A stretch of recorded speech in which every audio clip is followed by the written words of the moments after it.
Ayon sa ating source, si Sandro Marcos mismo ay nagdadala ng mga kababaihan na nireregalo nga dito sa sa mga kapwa niya senador at dinadala pa sa condominium, binibigyan pa ng condominium. Yung ba yung tagawakwak? Yung ba yung tagawakwak? Kasi meron kasing meron pang dinalang mga kababaihan na niregalo sa mga kongresista. Well, niregalo, when you say regalo, is chok-chak-los. Oo. Yeah. Niregalo as gagamitin doon sa... So ito mga kabanat, no, itong si Marlica, balang araw may kalalagyan din ito eh. Talagang aabutin ito mga kabanat, isang katirbang kasong libel mga kabanat. Ngayon kasi ang pinuntaryan niya naman dito mga kabanat, itong si Sandro Marcos na di umano itong si Sandro Marcos parang namumudmud ng mga babae sa mga senador. Yun ang sinabi dito ni Marlica. So ito, paintrohan ko kayo. No? Pakinggan nyo. Itong si Morales, itong si Marcos, ay si Marlica. May kalalagyan talaga itong si Marlica mga kabanat. Ayon sa ating source, si Sandro Marcos mismo ay nagdadala ng mga kababaihan na nireregalo nga dito sa sa mga kapwa niya senador at dinadala pa sa condominium, binibigyan pa ng condominium. Kapwa senador. So medyo mali siguro ang term may ginagamit niya kasi yan sinabi niya to kina mismo daw si Sandro Marcos ang namimigay ng babae sa kapwa niya mga senador. So baka congressman ang ibig niya sabihin, no? Kasi si Sandro Marcos ay congressman man ito, hindi naman ito senador. Pero yung mga sinasabi niya, no, medyo foul yan at magkakaroon niya ng talagang may darating ang panahon na makakasuhan din itong si Marlica mga kabanat. Una, siya itong naglabas ng PDEA leak, sa kanya din nang gagaling na ito'y itong si Morales yung nagkandak ng doon laban kay President Bongbong Marcos. So ngayon si Sandro Marcos na naman yung pinupuntaran niya, no, na ito daw si Sandro Marcos gusto niyang palabasin na si Sandro Marcos yung namumudmud ng mga babae diyan sa Senado. Senadong banggit hindi Senadong gagamitin na. Pero for sure feeling ko mga congressman yung ibig niya sabihin dito. Mali lang yun kasi si congressman si Sandro ay congressman naman, hindi naman yan senador. So ano pa, panoorin natin. Bigyan pa ng condominium. Yung ba yung tagawakwak? Yung ba yung tagawakwak? Kasi meron kasing nagpipid sa akin, nakapit-bahay nila sa wakwak. Oh, wow. Ano to ba? Ano to current ito? Nagpi-feed sa iyo? Yes. Oo. Oh my God. Meron kasi akong tagawakwak daw, kapit-bahay. Ano to? Yung nagaganon? Yes. Yeah.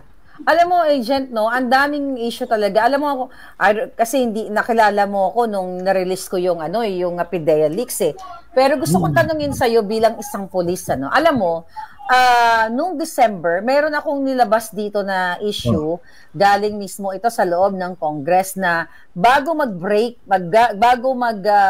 Christmas break ang Congress ay nagpa-party. Itong sila Tambaluslos, itong mga kongresista, at itong si Sandro Marcos na nagbigay ng tig 2 million actually sa mga, according to my source, dito sa mga kongresistang mga ulupong. At aside from that, meron pang dinalang mga kababaihan na niregalo sa mga kongresista. Well, niregalo, when you say regalo, is chok-chak-los. Oo. Yeah. Niregalo as gagamitin doon sa parang sa sexual makatuwid. Sa makatuwid, Tsok-tsakan. Yun po, ibahin ko na lang yung salita ko. Kumbaga ginugaw, okay? Ginugaw nitong mga kongresista mismo na dinala doon nung December para gamitin o samantalahin ang mga kababayan. I think itong mga babaeng ito siguro yung trabaho nila or they're desperate. I don't know. Basta yun lang yung nakarating na information na in-expose ko in December. Kaya galit na galit ako kasi 2 million pesos each ang binigay dito sa mga kongresista. Regalo nung Pasko. Galing sa pera ng bayan. Ang bayad sa? Para maliban para ibang pambayad sa chukchak para i-push nila ang charter change kasi during that time hindi pa na-booking. So 2 million regalo ng Pasko para i-push ang charter change and plus babae para tsuktsak chenes. Ito ba yung tinatawag na People's Initiative? Yes. Daw na ginagamit nila na isa sa mga provision ng 1987 Constitution na kung hindi man doon sa yung taong bayan through doon sa People's Initiative. So yun yung time na yon ng December. Kasi bilang isang police, gusto kong tanungin sa'yo.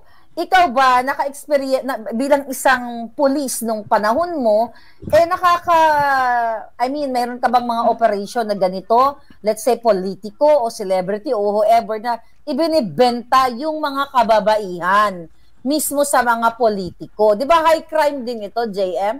Oo, marami kami na-encounter na ganyan, na pinare-regalo yung mga babae. May mga, may mga operation kami dati na yung mga babae nireregalo kapalit ng pera, may mga iba ang front mga dance group papunta ng abroad o merong domestic at saka international yung iba ginagamit sa mga showbiz kasi yung mga ganyan meron talagang parang sila kumbaga sa manok, para silang may poultry. Parang gano'n, Nag-aalaga sila ng mga babae para i-build up nila, Siyempre, ang pag-aalaga sa mga babae, may mga overhead din, Kumbaga sa magastos. Pakikis-kis mo yung balat niyan, patatangusin mo ilong niyan, patatayo yung bedi niyan. Oo, kasi may maganda, pero kulang sa dibdib. Pinaiileksyonan niyan. Gano'n Pinaayos talaga, Meron kasing babae na true experience ko as criminal investigator. Okay. Na-encounter ko talaga yan na maraming ganyan. At sa totoo lang kahit na nung nasa PIDEA na-encounter din namin yan dahil nga yung iba nagagamit as drug mule. Kaya may mga reported na personalities or group or entity na nag-engage sa ganyan. Yung mga babae nila, pinasisiro na ng mga customer yan. Tsuktsakan pa or nagsiswing. Swing-swing, nag-iba-iba ng partner. Yung mga tao na ito yung kanilang ginagawa na hindi sila sa politika, bahala na yung mga pulis sa kanilang manghuli. Pero ang pinag-uusapan po natin dito, sir, yung gusto kong sabihin sa taong bayan na mismong sa loob ng Malacanang, ayon sa ating source, may mga polboronic, inuman, jugjugan, o torjakan, tsuktsakan, whatever, kung ano mga word mo. Wala namang problema yung makipagtsuktsakan. Aminin naman natin, di ba? Masaya makipagtsuktsakan. Malahit lang natin yung usapan. Walang masama yan kasi lahat naman tayo ay bunga ng ganyang. Yan yan yung tinatawag na biological needs. Yes. So, mga legal o tamang pamamaraan. Pero ang natin dito, nakita ko na yung gusto mong point out ano yung liability? Yun, tatanong ko sa iyo as a police. Ano yung liability ng mga tao na involved dito, lalo na doon sa mga nagdadala o pumapayag? Meron ba silang liability? Meron. Ito yung tinatawag na qualified trafficking. High crime, right? High crime. Ito, grave offense yung dito. Yan yung gusto kong tumbukin. Meron kasi tayong tinatawag na trafficking in persons. Section 6.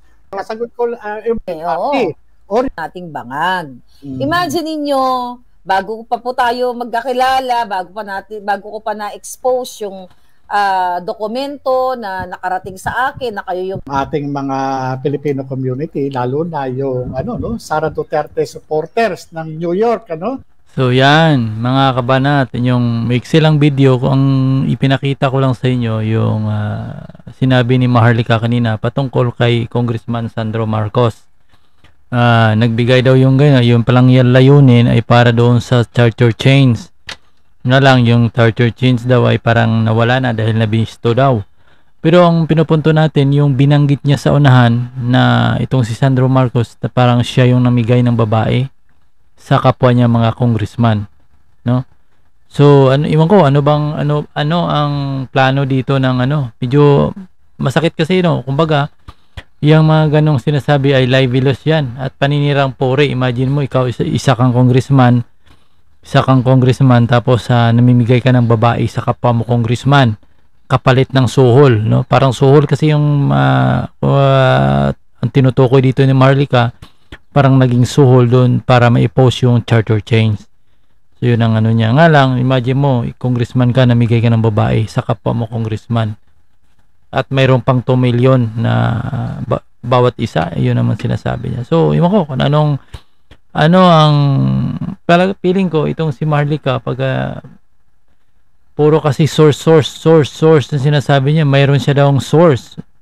Mahirap naman kasi sabihin na kasi puro ka source, iba ang source mo ay puro kasi sinungalingan na, medyo mahirap yan.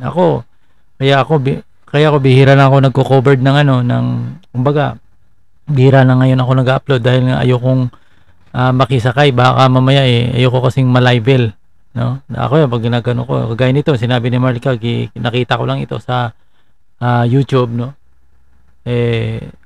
Itong interview niya, ang masama dito medyo kay Sandro Marcos, malaking dagok ito kay Sandro Marcos, itong minensyon niya mga kabanan. So see you next video mga kabanan.